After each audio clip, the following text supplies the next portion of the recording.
Kepala Pekon di Pringsewu digerebek warga terkait dugaan perselingkuhan.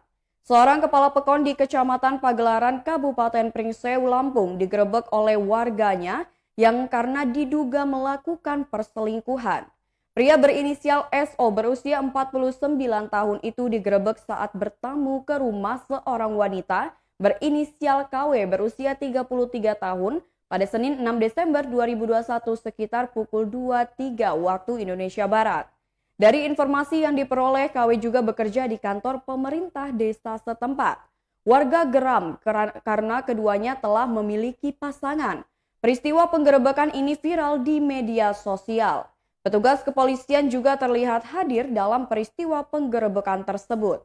Kapolsek Pagelaran Ibtu Hasbullah membenarkan peristiwa itu.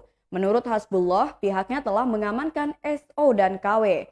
Keduanya sempat digerebek warga atas dugaan terlibat perselingkuhan. Hasbullah menjelaskan polisi mengamankan keduanya karena takut terjadi hal-hal yang tidak diinginkan. Tidak mudah bagi petugas mengevakuasi keduanya karena banyaknya warga yang berada di tempat kejadian perkara. Berkat imbauan dan pendekatan, akhirnya polisi berhasil membawa keduanya dengan selamat. Terkait perkara dugaan perselingkuhan, Hasbullah mengaku segera menindaklanjutinya, namun tetap mengacu pada fakta hukum yang ada. Saat ini masih dalam proses penyelidikan dan pendalaman oleh polisi. Jika terbukti, keduanya akan diproses secara hukum. Menurut Hasbullah, perkara tersebut masuk delik aduan. Kepolisian juga masih menunggu laporan dari pihak yang merasa dirugikan.